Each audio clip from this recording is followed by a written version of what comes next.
આજે સાંજે 4 વાગે મળતી માહિતી પ્રમાણે મહેસાણા જિલ્લાના કડીમાં અપહરણ બાદ યુવક પર તલવારથી હુમલો કરવામાં આવ્યો હતો, જે મામલે ગંભીર રીતે ઘાયલ થયેલા યુવકનું મહેસાણાની એક ખાનગી હોસ્પિટલમાં સારવાર દરમિયાન મોત નીપજ્યું છે।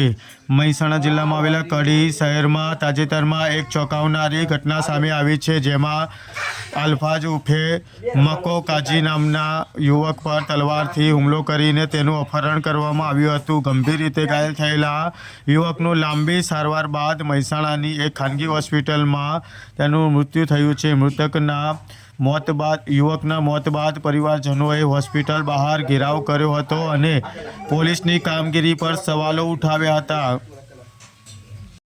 આમ જણાવજો, અને આજે શું બનાવ બન્યો હતો?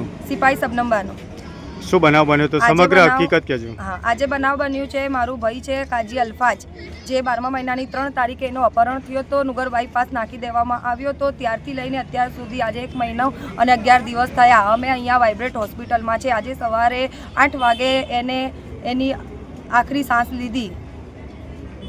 એના પછી હવે મેં એક જ કડી પોલીસને રિક્વેસ્ટ રાખી છે કે તમે કંઈ પણ કરીને 2 આરોપીને હાજર કરો, તો જ હું આની બોડી અહીંયાથી લેવાની છું। કડી પોલીસ અમને કોઈ સાથ સહકાર આપતી નથી।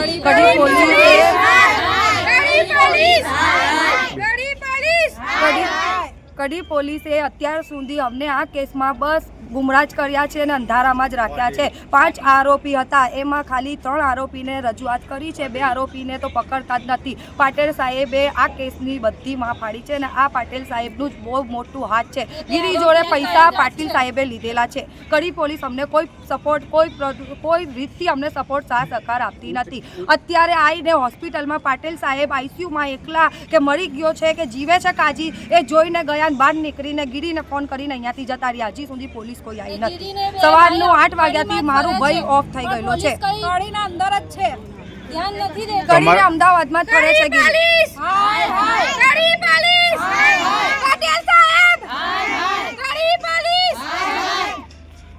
તમે અત્યારે જે વાઇબ્રન્ટ હોસ્પિટલ આવ્યા છો, તો હવે આગળની તમારી શું માંગ છે? આગળની એક જ માંગ છે, બસ કડી પોલીસ જ્યાં સુધી 2 આરોપીને રજૂઆત નહીં કરે ત્યાં સુધી આ હોસ્પિટલમાંથી બોડી અમે લેવાના નથી। બસ આટલી મારી માંગ છે।